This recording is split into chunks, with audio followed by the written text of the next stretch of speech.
አማርጦ እንዲበላ ያማረ የተለየ ልብስ እንዲለብስ የተለየ መጠጥ እንዲጠጣ ለሕይወቱ የሚመች መብል እንዲመገብ አይደለም አይደለም። ግን የእኛ ወዳጆች የእኛ ጓደኞች ትናንትና ከእኛ ጋር የነበሩ እንደኛ እግር የነበራቸው እጅ የነበራቸው ሙሉ አካል የነበራቸው ዛሬ በአንድም በሌላ መንገድ እኛን ከመሰሉ ወደኋላ ያሉና እንደኛ ሰርተው ለመብላት የተቸገሩ ሰዎች እግዚአብሔር እነሱን እንድንረዳ እነሱን ለመርዳት እንድንዘጋጅ ብዙ ጊዜ በአንድም በሌላም ነገር እግዚአብሔር ጥሪ ያለ ብዙዎቻችን ጥሪውን ተቀባይነት ብዙዎቻችን የእግዚአብሔርን መልእክት አስተላላፊዎች ነው። መድረክ ላይ አውደ ምሕረት ላይ ቤተክርስቲያን ላይ በየአዳራሹ በየስብሰባው በተለያየ ነገር የሚተላለፈው ሰላማዊ የሆነ መልእክት እግዚአብሔራዊ የሆነ ቤተክርስቲያናዊ የሆነ ሃይማኖታዊ የሆነ ስነ ምግባራዊ የሆነ መልእክት አይደለም። ሰውና ሰውን ያማከለ መልእክት ይችላል። የቤተክርስቲያኑ መድረክ እኮ መመላለስ ነው። ሰዎችን ማክበር ሰዎችን መቀደስ ነው። አሁን በየድረገጹ ያላችሁ ይጻፋል፣ ይለቀቃል። ስለ እግዚአብሔር አምላክነት፣ ስለ እግዚአብሔር አዳኝነት፣ ስለ እግዚአብሔር መጋቢነት፣ ስለ እግዚአብሔር ይቅር ስለ እግዚአብሔር ርኅሩህነት፣ ስለ ጻድቃን፣ ስለ ሰማዕታት፣ ስለ ድንግል ማርያም፣ ስለ እነዚህ ስለ አባቶች ሁሉ ብዙ አይደለም ተስቦ ገርመኝ የለም ይሄ ሌላው ይስታል ሌላው ሁሉ ስለ እግዚአብሔር ክብር የተጨነቀ ያልተጨነቀ አንድ ሰው ስለ አንድ ግለሰብ መነካትን ተጨንቆ ብዙ መልእክቶችን ያስተላልፋል። ያ ሰው ስለተነካበት ምናልባት ያ የተነካው ሰው የተገፋው ሰው የተበደለው ሰው ጥሩ ሰው ቢሆን እንኳን መልካም ትናንትና ሰርቆ ትናንትና ቀምቶ ትናንትና ዘሙቶ ትናንትና ሀቅ አድርሶ ትናንትና ስርዓት ጥሶ ትናንትና ቤተክርስቲያን አውቆ ትናንትና የተለየ ነገር አድርጎ ትናንትና የተለየ አድርጎ ቅጣት ሲቀጣ ለምን ተቀጣ? ለእውነታ ሰው ማማንስ ለጥሩ ሰው ማማንስ ለትልቅ አባት ማማንስ ማንም ክርስቶስ ሌባ ሌባውን ወርቃል ያለ በዮሐንስ ወንጌል ላይ ስለ ዓለም ያፈቅር እያሉ ስለ ሐዋርያትን እያስተማረ እያለ እነዚህ ዓለም ጸላቅሙ አእምሮ ከመጃያ ቀደመ ወዲያ አስበሰብ ዓለም አጥፎ አምጠረቱ ማለት ስለ ዓለም ያፈቅር ዮሐንስ ወንጌል ምዕራፍ 15 ላይ ቁጥር 18 እናንተን ዓለም ቢጠላችሁ ዓለም ቢያሳድዳችሁ ዓለም ቢገፋችሁ ምን አትበሉ አለ፣ አትጨነቁ አለ። ለምን ካላችሁ ከዚህ በፊት አለ ዓለም እኔ አለ ጠልቶኛል፣ ገፍቶኛል። ዛሬም እየገፋኝ እየጠላኝ ነው። ትናንትና ገፍቶኛል፣ ዛሬ ገፍቶኛል። ስለዚህ አለ የእናንተ አምላክ የእናንተ ጌታ የእናንተ መምህር የእናንተ ፈጣሪ እኔ እግዚአብሔር ዓለም ከጠላኝ ዓለም ካሳደደኝ ዓለም የተለያየ መከራ ካደረገብኝና ካጸናብኝ የኔን ደቀ መዝሙራት መጻሕፍት የኔን ተማሪዎች የኔን አገልጋዮች የኔን ፍጡሮች እናንተና ዓለም ሊጠላችሁ አይደለም አለ። ቱምቅ አይደለም ወይ? ጌታውን የጠላ ዓለም አገልጋዩን መጥላት ምን ይገባል? እግዚአብሔርን የጠላ ዓለም እኔም ሊጠላ ምን ይገባል? እግዚአብሔርን የጠላ ዓለም አንተ ሊጠላ ምን ይገባል? ድንግል ማርያምን የጠላ ዓለም አንቺ ሊጠላ ይገባል።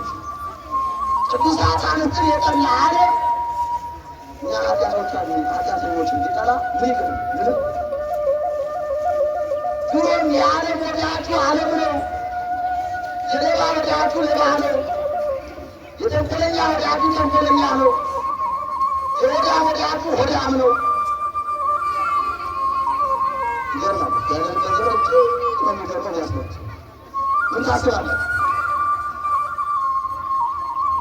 ተናጋሪ አንተ ስለሚያለ ተናጋሪውም አይተገብም ስለሚመገብ ተናጋሪውም ይናገራል፣ ያወጣዋል፣ ያወርደዋል፣ ያስተምረዋል።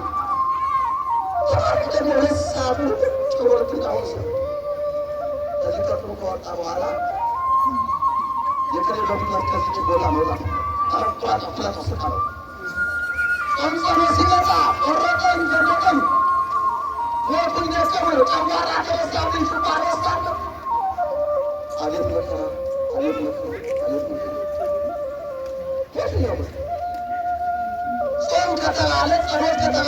ማዘጋጀት ነው። ግን ያው ነገ ስንሰራት ላይ አይቆርጠንም፣ አይፈልጥም፣ አያምንም፣ አይሰማም። ሁሉ በሽታ ያለ ጾም ላይ ይገርም። ሁሉ በሽታ ያለ ምን ላይ ነው አሏችሁ? ጾም ላይ ጸሎት ላይ ያለ በሽታ ነው። በሽታውን እኮ ደግሞ ሰይጣን ነው ያለው። ሰይጣን ግን መልካም ስራ ላይ ያለ በሽታ በአጠቃላይ ቤተክርስቲያኗ ላይ ያለ በሽታ በአጠቃላይ መንፈሳዊና ሕጋዊ እግዚአብሔራዊ ሰማያዊ ስለሆነ ቤተክርስቲያን ላይ ሰይጣን የማያመጣው በሽታ ነው። በጸሎት መካከልም ሰይጣን የማያመጣው በሽታ ነው። በጾም መካከልም ሰይጣን የማያመጣው በሽታ ነው። የታመመ ሰው እኮ እንዲያውም በጾም ሐኪም ቤት ነው የሚሄደው አይደል? የታመመ አይደለም እንደዚያ ያልኳችሁ ይሸፍራል።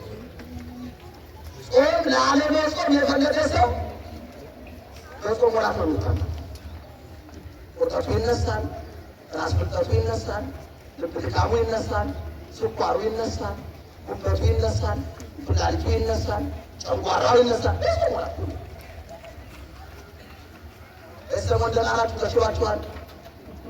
ተፈውሳችኋል? የለም አሁን ከወጣችሁ ሐኪም ቤት ተደርሳችኋል። ለምን መሰለህ? አሁን አንተ ዛሬ ትሄዳለህ ሐኪም ቤት፣ ዶክተሩ አለ፣ መድኃኒት ይታዘዛል። የታዘዘው መድኃኒት ከሁለት ሰዓት ማለት የለበትም ወይም ከ12 ሰዓት በኋላ። ታዲያ ምክንያት ካገኘ አንተ ብላቶ ነው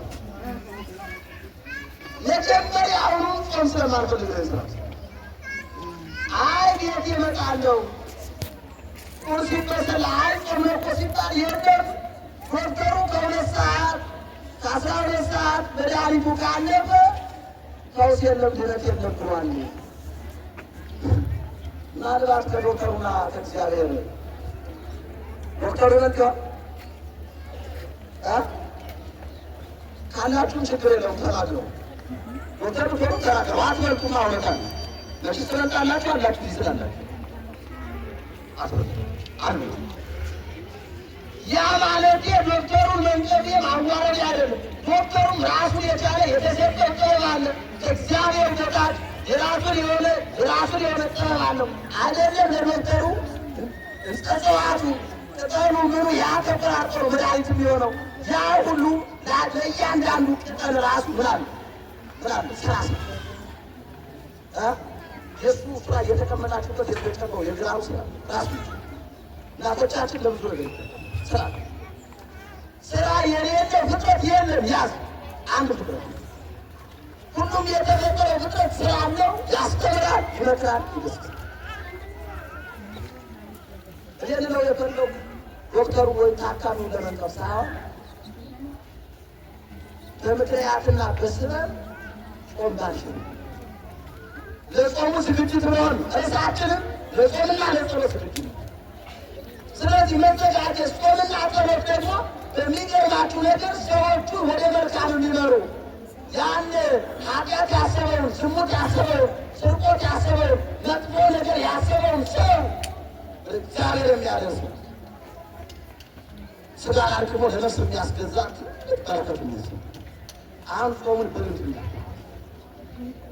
በእርግጥ የታመመ ለሞት የደረሰ የተጠቃ ሰው ጾም ሽሮ መብላት እንዳለበት ስርዓተ ቤተክርስቲያን አስቀምጧል። ከጾሙና ከሰው ደግሞ ማን ስለማይበልጥ ጾሙ ስለማይበልጥ ማን ይበልጣል? ሰው ይበልጣል። ሁሉም እኮ ስራ ዛሬ በጣም የታመመ የተቸገረ በመብል ምክንያት ችግሩ የሚቃለል በሽታው የሚቃለልን በመብል ምክንያት በመጠጥ ምክንያት የስጋ መጎዳት የተለያየ ነገር ይኖራል። ለሞት የደረሰ የተዳከመ ሰው ዛሬ ጾሙ ሽሮ በልቶ ስጋም ሆነ እንቁላል ጠጣ አይፈለግም። ነገር ግን ጾሙን ማስተካከል እንዳለበት ስራ ተቤተክርስቲያን ብዙ የጾም አይነቶች እናስራለን። ዛሬ ጾሙ ይደርሳል ጾሙ ይቻላል ብዬ ጾሙን አክብሬ እኔ ብጎዳና ብሞት ከጾሙና ከኔ ማን ይበልጣል? ጾሙ እንዳትሉ ማለት አሁን እስከ 2 ሰዓት ላይ ጾሙ ሁሉ ጾሙ ይላል። አይጾሙም። ጾም አይደለም ሰው ነው። ጾሙ መከበር ባለበት ይከበራል። የጾም ስርዓት መጠበቅ ባለበት መንገድ ይጠበቃል። መፍረስ ባለበት መንገድ ደግሞ ይፈርሳል። ሃይማኖት አይደለም፣ ህግ አይደለም። በሃይማኖት ውስጥ ያለ ስርዓት አሁን ስርዓትና ሃይማኖት ደግሞ ለዩ። በቤታችሁ ስትኖሩ፣ በቤተ ክርስቲያን ስትኖሩ፣ በሃይማኖት ስትኖሩ ስርዓት ምንድን ነው? ሃይማኖት ምን ነው? ስርዓት ትናንትና የተሰራ እንደ ዘመኑ እንደ ጊዜው ታይቶ የሚሸሻል። የምታሸሽለው ግን አንተ ወይም ምን ያደርጋል? የምታሸሽለው ቤተ ክርስቲያኗ አንድ ድምፅ ሆና ሊቃውንቱ ተሰብስበው ሲኖዶሱ አሉ ነው። ወይም ልውል ወይም ጋሼ ከሌ ወይም አባዬ ከሌ ወይም ቄሴ ከሌ አንድ ግለሰብ ነው። አሁን የእኛ ችግራችን ይህ እኮ ስርዓት ነው። እኛ ለማለት እንጂ አለ። ስለዚህ የጾምም ጊዜ አለው፣ ወቅት አለው። የጸሎትም ሰዓት ቦታ፣ የሁሉም ነገር ቦታ ጊዜ አለ። ስለዚህ በአጠቃላይ ላችሁ የፈለጓችሁ ጤነኛ የሆነ ሰው ለበሽታ ያልተዳረገ መጾም እየቻለ የተለያየ ነገር ማድረግ እየቻለ አይደለም 6 ሰዓት 7 ሰዓት 1 ሰዓት 12 ሰዓት ውሎ ማደር የሚችል ሰው ምክንያት እየፈጠረ በስበብ ጾም መቻል የለበትም። የኔ ማለት እንጂ እኛ በሕይወታችን ብዙ ችግሮች አሉ፣ ብዙ ድካሞች አሉ፣ ብዙ በሽታዎች አሉ። ሰይጣን የዘራብን ብዙ በሽታዎች እንደ ሀሳብም ደግሞ ሳንታመም በሽተኛ የሆኑ ሰዎች አሉ። ለመጸለይ መቆም የማንችለው ግን ጤነኛ የሆን እንዳንጾም ሰይጣን ጉልበታችንን የሚያመረካረከን እንዳንጾም ወስማታችንን የሚያቅለበል የሚያጮህ ሰይጣን ትልቅ የሆነ ከባድ ፈተና፣ በጣም ከባድ የሆነ ጠላት እግዚአብሔር ያለ በአጠቃላይ ሆድ የሰው ጠላት ሆድ ነው። የሰማችሁ ነው።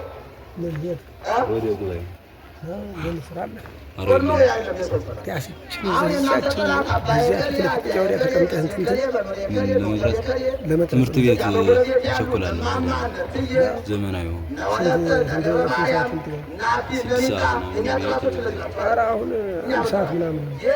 አንድ ሰዓት ያህል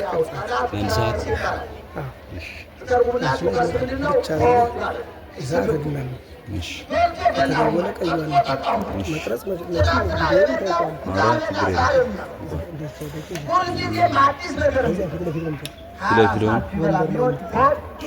ላቁመውና እዚያ ልቀመጥ።